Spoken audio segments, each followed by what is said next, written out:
Et salut à tous, c'est Kevin et on se retrouve aujourd'hui pour une nouvelle vidéo d'analyse crypto. Et quelle vidéo! Aujourd'hui, on va analyser ensemble BTC et Ethereum. On va regarder exactement où est-ce que l'on en est et quelles sont les opportunités qu'on a sur le marché. On est actuellement très très proche d'avoir une résolution, que ce soit sur BTC ou bien sur Ethereum. Et surtout, on a deux opportunités de trade que je vais vous dévoiler dans cette vidéo. Si vous ne voulez pas rater les prochaines vidéos, n'hésitez pas à vous abonner et à mettre un gros pouce bleu et en commentaire me dire quelle est la prochaine crypto que vous voulez que j'analyse. Mais grosso modo, là on va se focaliser sur BTC ETH et dès demain je vous ferai une vidéo déjà d'analyse sur une crypto en particulier. Donc n'hésitez vraiment pas à noter celle qui vous conviendra le plus. Alors, sur BTC, qu'est-ce qui se passe? Bon, bah, c'est plutôt très simple. On a un range maintenant on a un range depuis le 5 décembre, depuis même le 8 décembre, avec une borne haute aux alentours des 44 700 et une borne basse aux alentours des 40 222 dollars. Donc là, globalement, qu'est-ce qui se passe? On a eu beaucoup de funding qui sont montés, c'est-à-dire que ici, sur ce cours qui a explosé entre les 35 000 et les 44 000, et plus grosso modo entre les 38 et les 45 000, on a beaucoup de gens qui sont en train de spéculer à la hausse, qui sont en train de s'enflammer parce qu'à l'arrivée des ETF, on voit de plus en plus de vidéos extrêmement bullish sur YouTube et même sur les réseaux sociaux. Et donc forcément, bah, les gens sont en train de rentrer à levier sur ces points hauts entre 40 000 et 45 000 dollars. Donc il faut comprendre ici que si des gens rentrent à levier là-dedans à l'achat, s'ils parient à la hausse, eh bien grosso modo, ils vont mettre leur stop au niveau des derniers creux. Donc où sont les derniers creux? Ben, en daily c'est facile, vous prenez le point le plus bas et ça représente les 40 222 dollars. Donc ce serait vraiment pas déconnant qu'on fasse ici une baisse d'encore 5-6% par rapport à où on est aujourd'hui, c'est-à-dire par rapport aux 42 300 dollars, ce qui pourrait nous faire un drop total de tac, à peu près 10 à 12%. Et derrière, si on a une réintégration, c'est une super opportunité pour parier à la hausse. C'est-à-dire qu'on a un cours qui descend, réintégration ici, et là, à ce moment-là, vous pouvez parier à la hausse, puisque l'objectif derrière, ce sera de casser le point le plus haut, voire même aller faire vraiment un nouvel atterrissage dans les prochaines structures entre 48 000 et 57 000 dollars. Donc voilà en gros ce que l'on attend, mais c'est le plan que je vous avais présenté la dernière fois, avec quelque chose comme ceci, avec un cours qui descend, on vient en bas, on réintègre, dès qu'on réintègre ici, vous avez une opportunité de parier à la hausse là, mettre le stop en dessous du plus bas, donc imaginons que ce soit ici, imaginons que ce soit là, donc on va dire aller ici, ça fait 2% de risque, pour aller minimum tout en haut de la structure, ce qui fait 5,22 de risk reward, ce qui est énorme, et si jamais derrière on est même plus gourmand et qu'on vise des points plus hauts, on a entre 20 et 30% de hausse derrière à aller chercher. Pourquoi 20 à 30% de hausse? Je vais vous montrer ça, mais en dézoomant, quelles sont les prochaines targets? Alors prochaine target, on prend notre Fibo point bas, point haut, point bas, et ici on a notre zone entre 0,68 et 0,786. Donc là c'est le rectangle rouge que je vous ai mis là, entre 48 500 et 57 666 dollars. Et donc, grosso modo, qu'est-ce qui pourrait être intéressant par rapport à ça? Ben, on a un point haut qui est ici, on a un point haut qui est là, donc on a un premier point haut à 48 230 et un deuxième point haut à 51 952. Donc on pourrait trouver un top entre 48 500 et 53 000 dollars à peu près. Donc grosso modo, là-dedans, on aurait pas mal de profits à prendre. Euh, voilà grosso modo ce qu'on voit sur BTC. Si jamais on n'a pas de cassure, puisque pour l'instant c'est pas fait, si on n'a pas de cassure baissière, bon bah pour l'instant tout est aligné pour continuer de monter. Euh, mais comme on avait vu ici en fait, c'est-à-dire que là on avait une zone basse, une zone haute, bon bah on a cassé, derrière on pull back, on se maintient W et là on recasse à nouveau, on refait un range au-dessus de la cassure, on casse le range, bon bah ici c'est un achat et ça part tout en haut. Maintenant, là, la différence, c'est que pour le moment, on est en train de bien redescendre. Si on continue de descendre, là, on visera vraiment le bas de la structure et on cherchera à voir si on a de la force. Si jamais il n'y a pas de force, si vous voyez un cours qui fait ça, qui revient ici, puis qui se fait rejeter, c'est-à-dire qu'on n'a pas de réintégration, on a vraiment ça, tac. Dans ce cas-là, on visera vraiment beaucoup plus bas, grosso modo en dessous des 33 300 dollars. C'est pas du tout ce que je vais privilégier pour l'instant, car pour le moment, on n'est pas du tout dans une structure très baissière. Pourquoi? Parce qu'on a les ETF qui arrivent. Mais grosso modo, si jamais on a un cours qui dégringole juste avant l'arrivée des ETF, les ETF qui pourraient arriver entre le 3 janvier et le 10 janvier, et bien grosso modo, on pourra avoir une grosse attaque baissière ici, comme ceci, pour venir chercher tout le monde, faire peur à tout le monde, derrière grosse réintégration. Là, encore une fois, c'est une belle zone d'achat.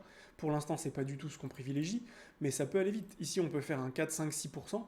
Et derrière, encore 10% de baisse, 10-15% de baisse, ça va très très vite. Ça paraît fou pour la plupart des gens.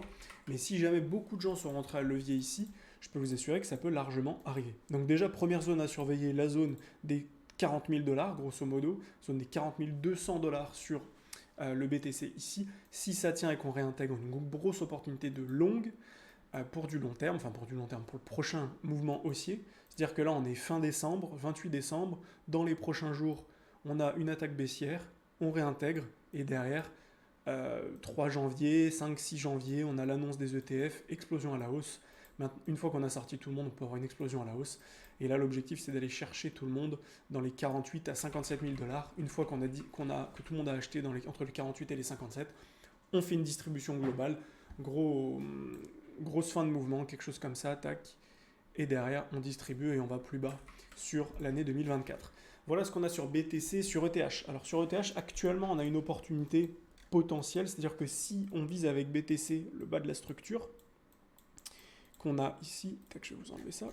Si on vise le bas de la structure sur BTC, on a dit qu'on avait à peu près du coup 5 à 6% de baisse. Sur Ethereum, on voit qu'on est en haut du range. Grosso modo, on a un haut de range, un bas de range. On est venu chercher la liquidité en bas de range. Réintégration derrière, on vient chercher le haut de range. Donc là, c'est vraiment ce que je vous dis, c'est-à-dire, là, si on se met en 1 heure, on va très bien le voir ici. On a une cassure, réintégration, et ici, quand on réintègre, c'est grosso modo ce type d'opportunité. Tac, le stop juste en dessous, et on va chercher le haut de range. Et donc ici, on a quand même 3,68 de risk-reward avec 10% de gain sans levier. Et si on rajoute du levier, ça fait forcément plus. Mais voilà grosso modo à quoi ça ressemble sur ETH. Maintenant qu'on est venu chercher la liquidité au nord, là, on est en train de réintégrer. C'est vraiment pas bon. On a fait un M-top ici. Tac, on a validé ce M-top juste là avec la bougie de l'heure précédente. Donc là, grosso modo, on avait un point bas ici. On voit qu'on a vraiment cassé. C'est-à-dire premier sommet, on réintègre. Deuxième sommet, on n'arrive plus à casser. Et là, derrière, on descend. Donc là, c'est plutôt un signe baissier. Donc là, globalement, sur ETH, on aimerait pouvoir ouvrir un short ici, mettre le stop juste au-dessus et viser le bas de la structure. Le bas de la structure qui nous ferait faire à peu près 10% de baisse. Grosso modo, si je dézoome, on voit que le point bas, il est aux alentours des 2119 $. Donc grosso modo, on a pas mal de liquidité en dessous de ce point. Tac, on va faire ça ici. Je n'ai pas besoin d'être très précis, c'est pas très grave. Hop, on a beaucoup de liquidité en dessous de ça. Donc on va se mettre ici, tac, comme ceci. Donc là, globalement, le but, ce serait de venir en dessous des 2100 $, venir récupérer la liquidité. Et tout comme BTC ensuite, si jamais on a une réintégration, bah on a quelque chose comme ça, tac, on descend. Le 3 janvier, annonce du ETF sur BTC, clac, derrière, on réintègre. Puis là, l'objectif, c'est d'aller beaucoup plus haut sur Ethereum. En termes d'objectifs sur ETH, on va regarder ça ensemble. Alors, tac, on va checker, point haut, point bas. Objectif entre les 0,618 et les 0,786, comme d'habitude. On a ici ça et ça, clac. On va mettre en rouge tout ça. Et donc ici, globalement, on a quand même une recherche plutôt intéressante, puisque derrière, l'objectif, si on casse et qu'on réintègre, l'objectif c'est de rentrer par là et de prendre entre 40 et... non, même plus, hein, entre 55 et 90%.